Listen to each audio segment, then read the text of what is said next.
Sir, ഞാനൊരു കാര്യം പറഞ്ഞാൽ നിങ്ങൾ തെറ്റിദ്ധരിക്കരുത്. പറയൂ. ഇത് നിങ്ങൾ വിചാരിക്കുന്ന പോലത്തെ അസുഖമല്ല. മരുന്നുകൊണ്ട് ഇത് ഗുണപ്പെടുത്താനാവില്ല. ഞങ്ങളുടെ നാട്ടിലെ സ്വാമിയെ ഞാൻ വിളിച്ചോണ്ട് വരാം. അദ്ദേഹം വിചാരിച്ചാലും. ഈ നൂറ്റാണ്ടിൽ ഇങ്ങനെ ഒന്നും സംസാരിക്കരുത്. ഇവൾ ഇങ്ങനെ ചെയ്യുന്നത് കണ്ട് ഞാൻ കൺഫ്യൂസ് ആയിരിക്കണം. നിങ്ങൾ എന്നെ കൺഫ്യൂസ് ചെയ്യില്ലേ? എനിക്ക് പ്രേതത്തിലൊന്നും വിശ്വാസമില്ല. വിശ്വാസമില്ലെന്നോ? പിന്നെ ഈ സമയത്ത് എന്തിനാ മേഡം പുറത്തേക്ക് പോകുന്നത്? നിങ്ങളെ നോക്കി ആരാണെന്ന് ചോദിക്കണത്? അവരുടെ മുഖം തന്നെ മാറിയിരുന്നു. നിങ്ങൾ അത് ശ്രദ്ധിച്ചില്ലേ? ഞാൻ പറയുന്നു വിചാരിക്കല്ലേ, നിങ്ങളൊക്കെ വലിയ വിദ്യാഭ്യാസം ഉള്ളവരാണ്. പക്ഷെ എല്ലാത്തിനും മുകളിൽ ഈശ്വരൻ എന്നൊരാളുണ്ട്. അതാണ് നിങ്ങൾ ആദ്യം മനസ്സിലാക്കേണ്ടത്. എന്തുകൊണ്ടോ എനിക്കിത് ആ ആത്മാവ് ചെയ്യുന്നതാണെന്നാ തോന്നുന്നത്. ആ ആത്മാവ് ദിയാ മേഡത്തിന്റെ ദേഹത്തിൽ കൂടി പറ്റിയിട്ടുണ്ട് സാർ.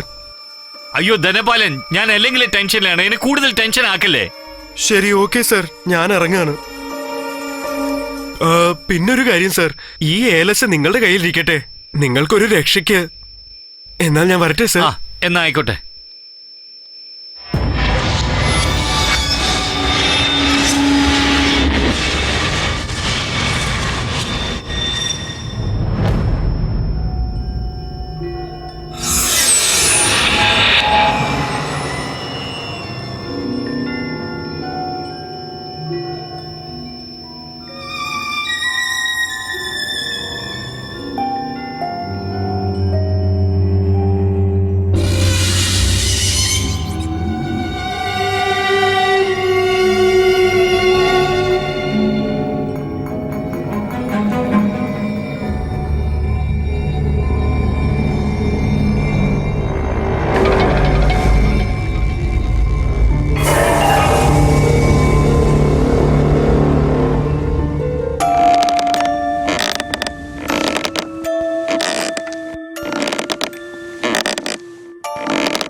ദിയ, ദിയ,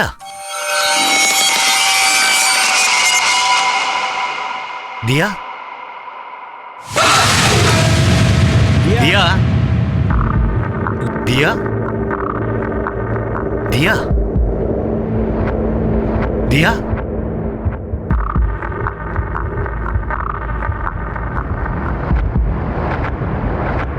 ദിയ, ദിയ.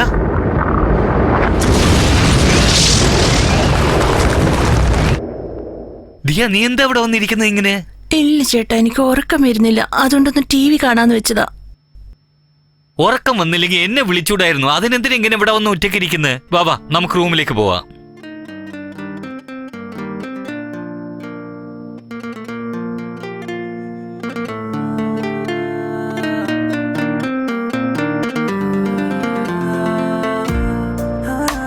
എന്തു പറ്റി? എന്താ ഇങ്ങനെ നോക്കിക്കൊണ്ടിരിക്കുന്നേ? ഒന്നുമില്ല, വെറുതെയാ. വെറുതെ എന്തിനാ ഇങ്ങനെ നോക്കുന്നേ? നിനക്ക് ഉറക്കം വരുന്നില്ല എന്ന് പറഞ്ഞില്ലേ? അപ്പം മുതൽ എനിക്കും ഉറക്കം വരുന്നില്ല. അയ്യോ, എനിക്കൊന്നുമില്ല. എനിക്കൊക്കെ ശരിയായി. എനിക്കറിയാം. നല്ല കുട്ടിയെ പോലെ അഭിനയിക്കില്ലേ? ബാഡ് ബോയാ. എന്താ അങ്ങനെ പറയുന്നത്? എന്റെ അസുഖം മാറിയാ എന്നെ ഇട്ടിച്ചു പോവോ? ഞാൻ നിന്നെ വിട്ട് എവിടെയും ഒരിക്കലും പോവില്ല. ഞാൻ ഹോസ്പിറ്റലിലെ കാര്യം പറഞ്ഞേ. ശരി, ആരാണെന്ന് നോക്കിയിട്ട് ഞാൻ നിനക്ക് കോഫി ഇട്ടുകൊണ്ട് വരാം. അതുവരെ നീ റെസ്റ്റ് എടുക്ക. Okay, good girl.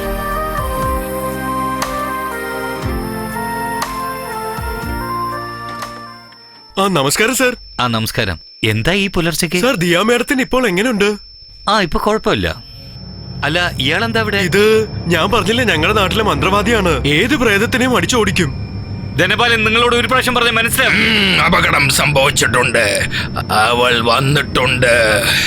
എന്താ നിങ്ങൾ ഈ പറയുന്നത്? അവളുടെ ആത്മാവ് നിന്റെ ഭാര്യയെ വെറുതെ വിടില്ല.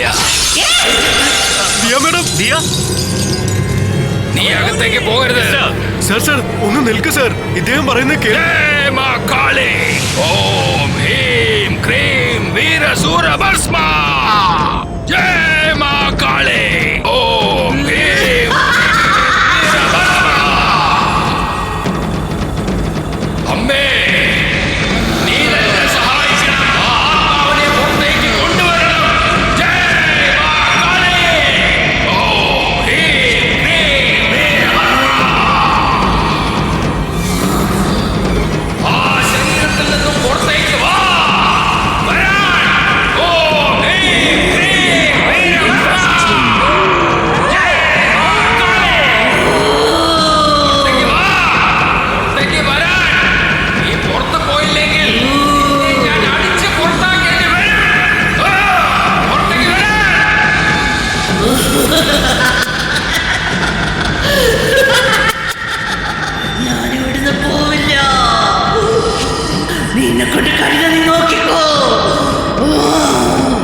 നിന്നെ കൊണ്ട് എന്നെ ഒന്നും ചെയ്യാൻ പറ്റില്ല.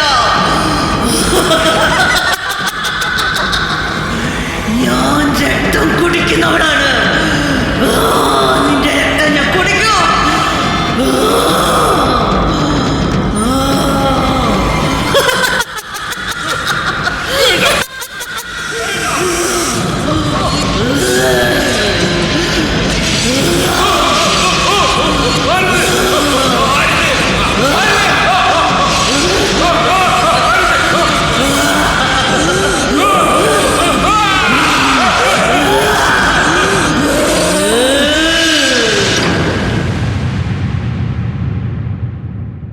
സ്വാമി, മേഡത്തിന് ശരിയാകുമോ ആകത്തില്ലയോ? അവളുടെ അടുത്തുള്ളത് സാധാരണ തീയശക്തിയല്ല, മന്ത്രങ്ങളെ കൊണ്ടൊന്നും ചെയ്യാൻ പറ്റാത്ത തീയശക്തിയാണ്.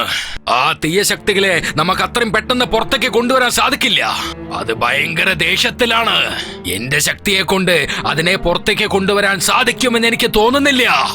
എന്റെ നല്ല സമയം ഞാൻ ജീവനോടെ പുറത്തേക്ക് വന്നു, അല്ലെങ്കിൽ അതെന്നെയും ജീവനോടെ വിട്ടുവെക്കില്ല. അങ്ങനെയാണെങ്കിൽ ഞങ്ങളുടെ മേഡത്തിന് ആരെ രക്ഷിക്കുക? അതെന്നെ കൊണ്ട് പറയാൻ സാധിക്കില്ല കമ്പൗണ്ടർ സർ. എന്നെ കൊണ്ട് ആ തീയശക്തി കൊണ്ടുവരാൻ പറ്റില്ല. ഒരു കാര്യം ഞാൻ ചെയ്യാം, ഈ ഏലസ് ഞാൻ നിങ്ങൾക്ക് തരാം. ഒരു മണ്ഡലം വ്രതമിരുന്ന അത് ചെയ്തത് നിങ്ങളുടെ ജീവനെ ഇത് രക്ഷിക്കും. ഇതാ, ഇത് കയ്യിലിരിക്കട്ടെ. ഭഗവാനെ നല്ലപോലെ വിശ്വസിക്ക. ജയ് മാ കാളി.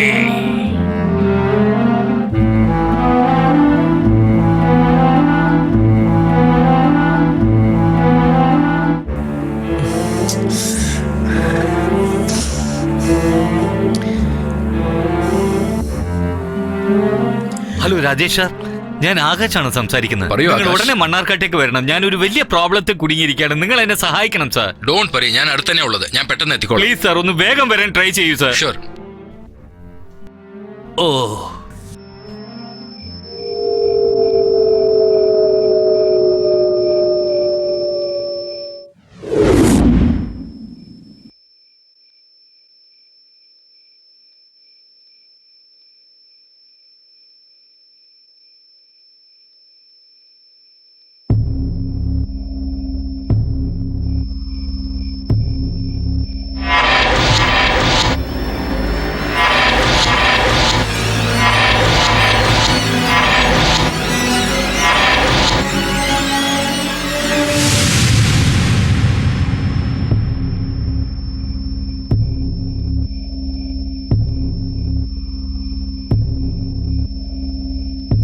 വരൂ ആകാശ്, നമുക്ക് പുറത്തുനിന്ന് സംസാരിക്കാം.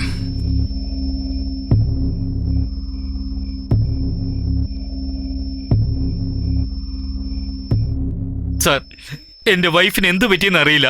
ഓരോരുത്തരും ഓരോന്ന് പറഞ്ഞ് എന്നെ അതെ പേടിപ്പിക്കുന്നു. സാർ. ഇതിൽ പേടിക്കാൻ ഒന്നുമില്ല ആകാശ്. നിങ്ങളുടെ വൈഫിനൊന്നും സംഭവിക്കില്ല. ഏതോ ശാന്തി കിട്ടാത്തൊരു ആത്മാവ് നിങ്ങളുടെ വൈഫിന്റെ ശരീരത്തിനകത്തുണ്ട്. അഹങ്കാരത്തോട് അതിനകത്തുണ്ട്. അതിനെ പുറത്തേക്ക് കൊണ്ടുവരാൻ കുറച്ച് ബുദ്ധിമുട്ടാണ്. സാർ, എന്താ സാർ നിങ്ങളും ആത്മാവ് പ്രേതം എന്നൊക്കെ പറയുന്നത്? എനിക്കൊന്നും മനസ്സിലാവുന്നില്ല. ആ ശരീരത്തിൽ കൂടിയിരിക്കുന്ന ആത്മാവ് എന്തെങ്കിലും പുറത്തു പറഞ്ഞാൽ മാത്രമേ നമുക്ക് എന്തെങ്കിലും ചെയ്യാൻ സാധിക്കുള്ളൂ. അതിനെന്താ വേണ്ടെന്ന് അറിയാൻ പറ്റുള്ളൂ. അത് മാത്രമല്ല, ദിയയുടെ ശരീരത്തിൽ എന്തിനാ അത് അകത്തു വന്നു എന്ന് അറിയാൻ സാധിക്കും. ഇതൊക്കെ അറിഞ്ഞാൽ മാത്രമേ നമുക്ക് എന്തെങ്കിലും തീരുമാനം എടുക്കാൻ പറ്റൂ. സാർ, അതിന് എന്റെ ഭാര്യ എങ്ങനെ? ഡോണ്ട് വറി, ഇന്ന് രാത്രി നമുക്ക് ആ സ്പിരിറ്റിനോട് സംസാരിക്കാം. അതിനുവേണ്ടിയുള്ള മെഴുകുതിരികൾ നിങ്ങൾ ഏർപ്പാട് ചെയ്യണം. ഓക്കെ സാർ, ഞാൻ എല്ലാം റെഡിയാക്കാം.